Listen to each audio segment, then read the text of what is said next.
Why do people hate course creators, Neil? People hate course creators because they claim they have all these businesses and the success in the background and they made so much money from all these other things. But when you look at everything they do, they just sell courses. Yeah, and so I think there's nothing wrong with courses. I think what is wrong is when you make these outsized claims. And the reality is when you start to peel the onion, there isn't much there, right? And so I mentioned to you, we're not going to name names here, but... No, I got a great example. Okay, go for it. There was this social channel where this guy goes, I'm not going to mention the name of the guy, but he asked people how much money they make. So this guy goes on social media. He says he made, in best year, he made $100 million. Ah, yes. Or more than $100 School of million. Hard Knocks. No comment. Okay.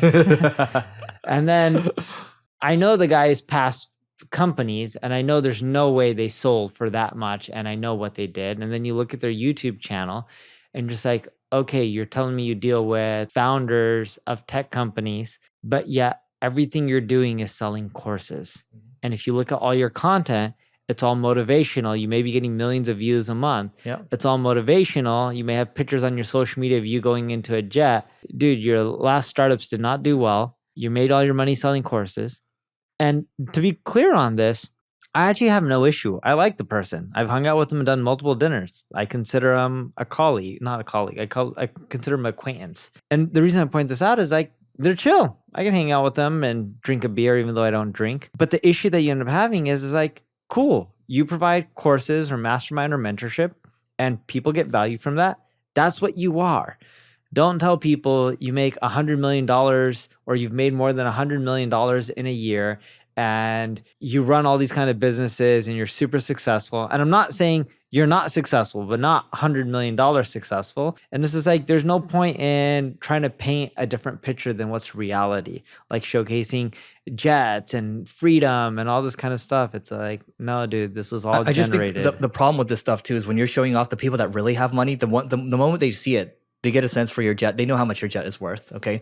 And the other thing too is they know how hard it is to build a company, much less 2, 3, 4, or if you say you have a portfolio of 50, 100 businesses or whatever. The more you embellish it, the more you're actually showing to people that actually have money that you, one, care a lot about what people think about you, and two, you actually don't have much, relatively speaking, compared to them, right? Like the person that you're trying to portray yourself, you're actually not at that level. And it shows a high level of insecurity at the end of the day. So again, I don't have a problem with courses. I bought a lot of courses in my lifetime. Yeah. I love courses, right? You've taught courses. I've taught courses too. Like we're teaching right now. I love education, right?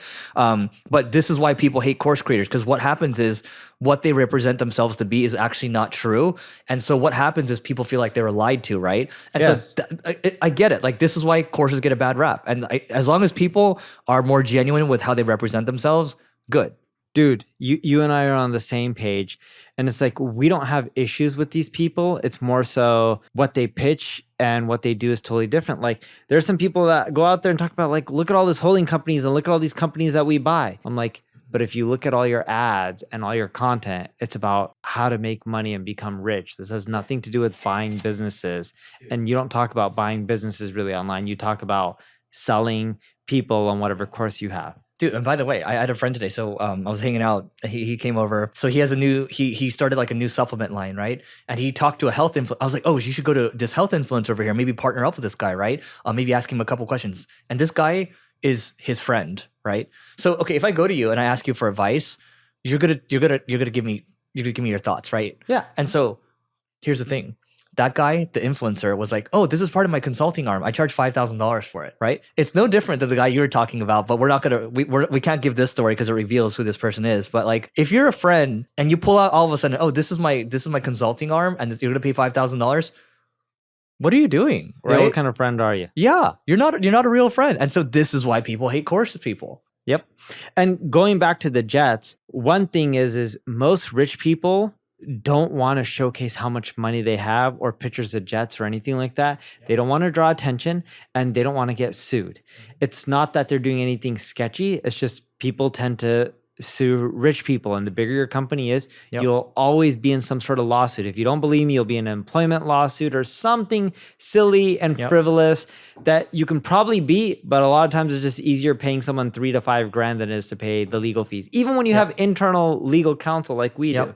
And then the second thing is when these people talk about how much cash flow that they generate on an annual basis and how much money they're spitting off and the freedom and flexibility, most wealthy people I know, they take that money and they reinvest it. They don't talk about all this cash that they're spitting off, and instead they just try to reinvest everything and make more and more money. Have you ever wanted to target a bunch of accounts on LinkedIn at once and personalize them?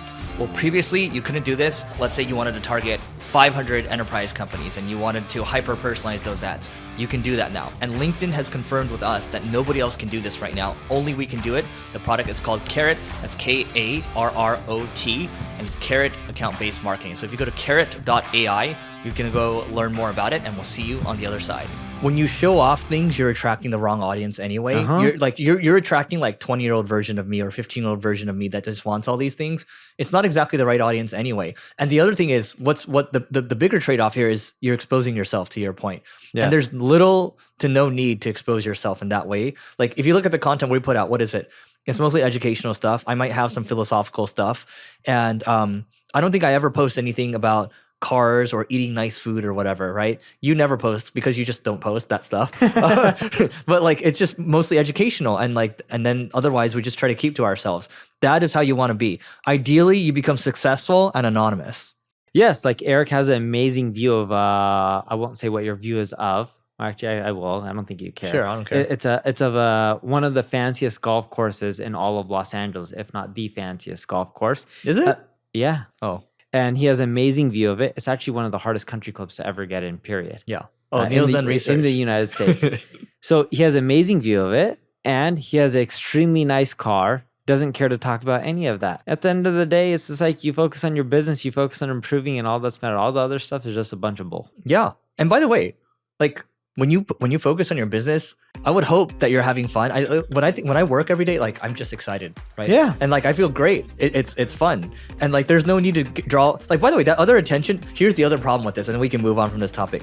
When you become famous, oh my God, the thing I've heard about this is when you become top famous, the thing that you don't want to lose is your fame, right? And then it becomes this cycle where you just become like, it becomes painful. You're agonizing over losing that fame. You're trying to think about how you can get it back. And then you're playing the wrong game at that point. You're not even playing business anymore. Anyway, that's it for today, and we'll catch you tomorrow.